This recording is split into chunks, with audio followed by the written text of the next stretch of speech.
Alo me minglawa. Bagaimana jauhnya?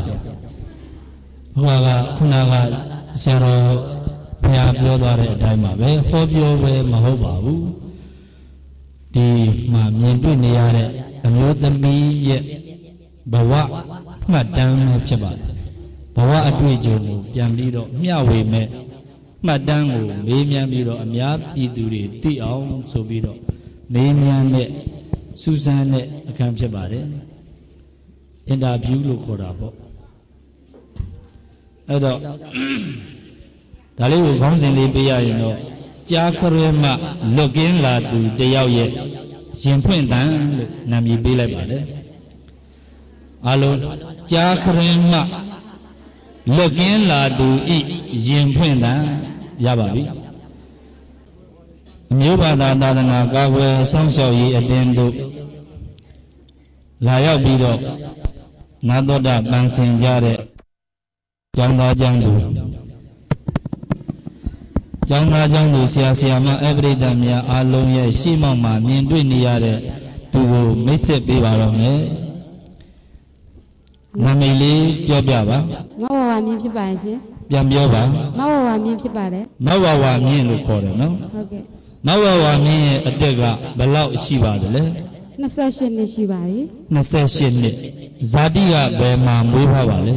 ဇာတိကကလေးမျိုးအောင်တစ္ဆာရက်ကွက်မှာပါ ကလေးမျိုးအောင်သက်စာရက်ကွက်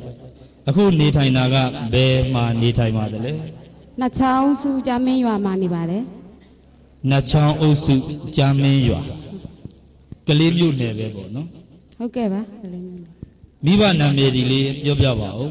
အဖေကဥတည်အောင်ဖြစ်ပြီးတော့အမေကဒေါ်ခင်လာဖြစ်ပါတယ် အဖေက ဥတည်အောင်အမေကဒေါ်ခင်လာဖြစ်ပါတယ် ဦးတင်အောင်အမေက ဒေါ်ခင်လာ ဒေါ်ခင်လဖြစ်ပါတယ်မိဘတွေကဘယ်မှာနေကြလဲ နှစ်ချောင်းစုကြမင်းရွာမှာပဲနေပါတယ် ဟောကြာမင်းရွာမှာပဲနဝဝမြင့်ကိုးကွယ်တဲ့ဘာသာကဘာဘာသာလဲ ဗုဒ္ဓဘာသာဖြစ်ပါတယ် မိဘတွေကကောဘာဘာသာကိုးကွယ်ပါတယ်လဲ မိဘတွေလည်းဗုဒ္ဓဘာသာကိုးကွယ်ပါတယ် မဝဝမြင့်ရဲ့ပညာအရေးချင်းလဲပြောပြပါဦး ဟုတ်ကဲ့ကျွန်မ9လမ်းပဲနေခဲ့ပါတယ် ငါးရမ်းပဲနေခဲ့ရတဲ့မဝဝမြင့်အိမ်တော်မကြခင်မှာသမီးစားဘဝမရောက်ခင်မှာ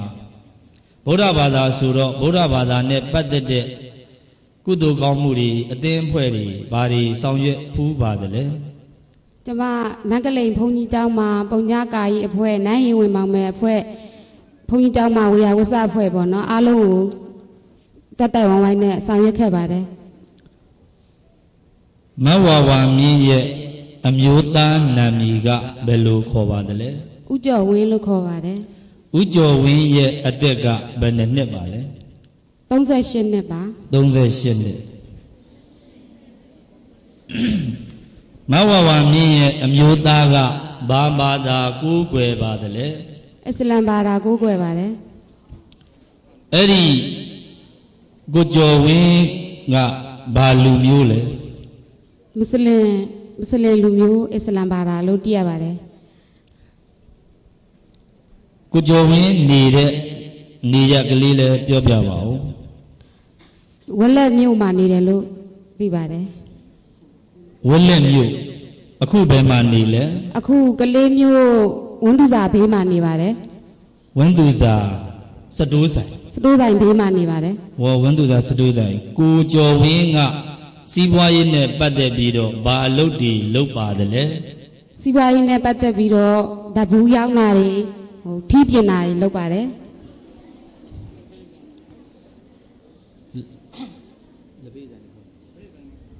တခြားဘာအလုပ်တွေလုပ်ပါသေးလဲ တခြားလက်ဖက်ရည်ဆိုင်ဖွင့်တာတွေအေးဆိုင်ဖွင့်တာတွေလည်းလုပ်ပါတယ် ကောင်းပါပြီအဲ့တော့ကိုကျော်ဝင်းနဲ့မဝဝမြင့်နဲ့စတွေ့တဲ့အချိန်လေးကဘယ်အသက်အရွယ်လောက်ရှိပါပြီလဲ ကျွန်မ19နှစ်အရွယ်မှာစတွေ့တာပါ စတွေ့ရတဲ့တွေ့ရပုံလေးကိုလည်းပြောပြပေးပါဦး ကျွန်မနဲ့စတွေ့တာရွှေဘုံသာဖះမှာစတွေ့တာဖြစ်ပါတယ်အခုလိုတရင်ကျွတ်ပန်းဒီမှာစတွေ့တာဖြစ်ပါတယ် စတွေ့တဲ့အခါကျတော့မဝဝမြင့်ကိုလူငယ်တဘာဝ Belumia, Juba Atu Keva, the Le. ကျမစီကိုအမြဲတမ်းလာပါတယ်ပြီးတော့သတင်းကြိုပွဲမှာလည်းဖះတွေပါယူလဲလိုက်ပို့ပါတယ်ဖះမီလူတာယူလဲသူကိုယ်နိုင်ပဲလိုက်ပြီးဆောင်ရွက်ပေးပါတယ်ဖះမီထွန်းတာတွေကိုလည်းသူကိုယ်နိုင်ပဲလုပ်ပေးပါတယ်ဘုန်းကြီးကျောင်းမှာပဲအမြဲတမ်းရွှေဘုံနာဖះမှာနန်းကလေးဖះမှာအမြဲတမ်းတွေ့ပါတယ်အဲ့ဒါနဲ့မဝဝမြင့်ကိုသူကဘယ်ချိန်မှာစတင်ပြီးတော့သမီးစားစကားပြောပါတယ်လေသမီးစားဘွားခေမင်းနာ3လလောက်4လလောက်ပြီးတော့သမီးစားစကားပြောပါတယ်သမီးစားစကားပြောတဲ့အခါမှာမဝဝမြင့်ကလူငယ်တဘာဝအရာ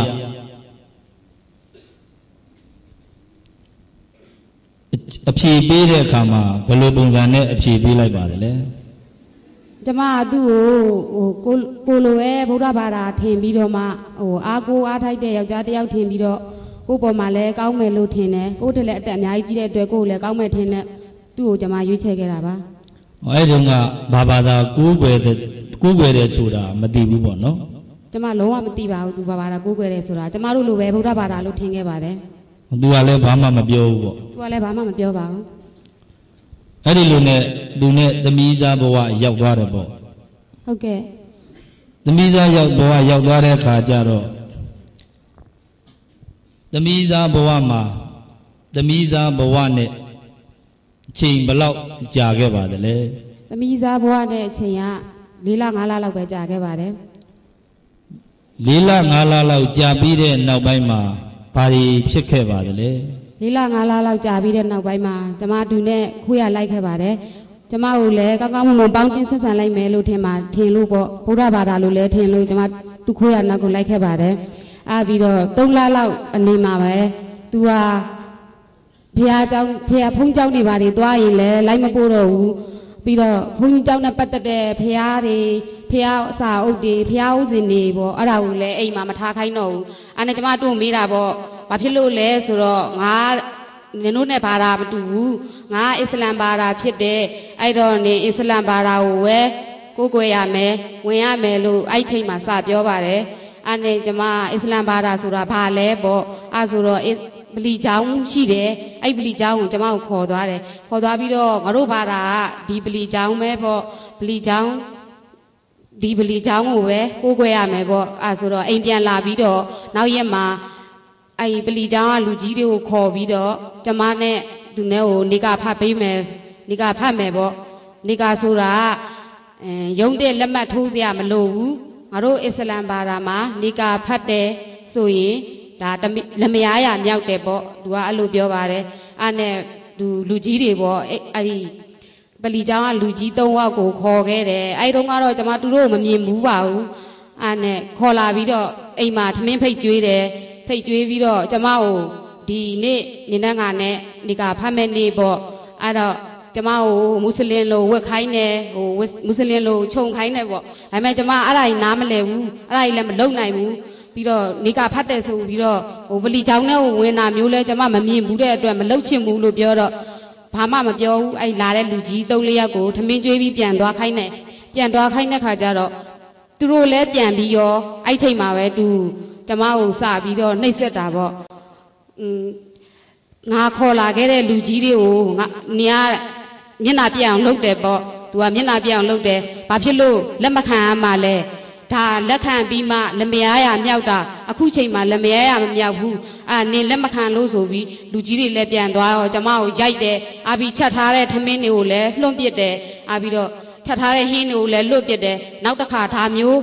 ပြန်ပြောရင်ငါနဲ့တွေ့မယ်ပေါ့နဲ့တစ်ပတ်လောက်အလိုမှာပဲသူကပြန်ပြီးတော့အဲ့လူကြီးတွေကိုပြန်ဖိတ်တယ်ဖိတ်တဲ့ခါကျတော့ကျမပထမတစ်ခါမှရိုက်ခံရတယ်ထမင်းနေဟင်းတွေကိုလည်းလွတ်ပစ်တယ်ဆိုတော့ကြောက်ပြီးတော့ခါကျတော့သူတို့လာတာကိုငြိမ်ပြီးတော့ပဲနားထောင်နေလိုက်တယ်နားထောင်နေလိုက်တဲ့ခါကျတော့အဲ့လူကြီးတွေကခြုံထားပေါ့ကလားလို့ခြုံထားဆိုတော့ကျမမခြုံချင်ဘူးဆိုတော့အဲ့အစကိုမခြုံချင်ရင်လည်းတပည့်လေးပေါ့နော်တပည့်လေးကိုပတ်ထားလိုက်လို့ပြောတော့ကျမသူတို့ပြောတဲ့အတိုင်းပဲတပည့်ကိုပတ်ထားလိုက်တယ်ပတ်ထားပြီးတော့သူတို့ကလားလို့ဖတ်တယ်ဖတ်ပြီးတဲ့ခါကျတော့နင်းငါတို့ဘာသာဝင်ဖြစ်သွားပြီဒီနေ့ဒီရက်ကစပြီးတော့ ဘုန်းကြီးကျောင်းသွားတာတွေဘုန်းကြီးဆွမ်းလောင်းတာတွေဖျားပန်းလှူတာတွေဘုန်းကျောင်းသွားတာတွေမလုပ်ရတော့ဘူးလို့သူတို့ကပြောပြီးထမင်းစားပြီးတော့ပြန်သွားတယ်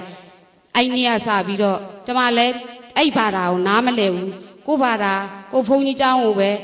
ဆက်သွားတယ်ဟုတ်ကဲ့လို့တော့ပြောလိုက်တယ်သူတို့ပြောတော့ကဟုတ်ကဲ့ပါလို့ပြောလိုက်တယ်အားပြီးတော့ကျမနားမထောင်ဘူးကိုဘုန်းကြီးကျောင်းနန်းကလိန်ကျောင်းကိုတွားမြဲသွားတယ်ဥပုပ်လည်းစောင့်တယ်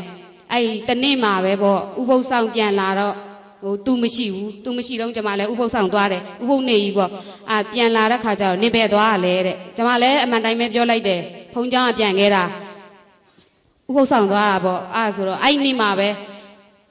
ဥပုပ်ကျောင်းကပြန်လာတဲ့မိန်းမတယောက်ဟာပေါ့နော်အစ္စလမ်ဘာသာဝင်လည်းမဟုတ်တယ်လို့နေကာဖတ်ပြီးသားကြီးလည်းပြက်တယ်ဆိုပြီးမှအဲ့နေ့ကစပြီးကျမကိုနှိပ်စက်တာပေါ့အဲ့နေ့ကတအားကိုရိုက်ခံရတယ်ရေဖုံးနေနဲ့လည်းထုတယ်ပြီးတော့လက်သီးတွေနဲ့လည်းထိုးတယ်ပြီးဒီနေ့ကစပြီးနင်းနဲ့ငါနင့်ကိုငါအကြောင်းတိစီရမယ်ဆိုပြီးတော့အဲ့နေ့ကလေးကစကျင်းတာပေါ့အဲ့လိုကျင်းတဲ့အခါကျတော့လင်မယားအဖြစ်ရောက်သွားပြီပေါ့ရောက်သွားပါပြီလင်မယားဖြစ်ရောက်သွားတဲ့အခါကျတော့လက်မှတ်ထိုးတာတွေပါလိမလုပ်ခဲ့မလုပ်ဘူးရှင်မလုပ်ပါဘူးဘယ်လိုနီးနဲ့မှမလုပ်ခဲ့ဘယ်လိုနီးနဲ့မှလည်းမလုပ်ပါဘူးသူတို့ပြောတဲ့နေကာဖတ်ရင်ရမယ်ဆိုပြီးတော့နေကာပဲဖတ်ခဲ့တယ်ပေါ့ဖတ်ခံခဲ့တာပေါ့ဟုတ်ကဲ့အဲ့လိုနဲ့ဆိုကြပါစို့လင်မယားအဖြစ်ရောက်သွားပြီဆိုတော့စီးပွားရေးတွေရှာတဲ့အခါမှာဗုဒ္ဓဘာသာမြန်မာလူမျိုးတွေရဲ့ထုံတန်းစင်လာရလင်ယောက်ျားနဲ့ဇနီးမယားဆိုတာမထေမဲ့ကင်းအနှင်းဥစ္စာမိစ္ဆာမမဝဆဆင်ရင်မျက်နှိုးကျင်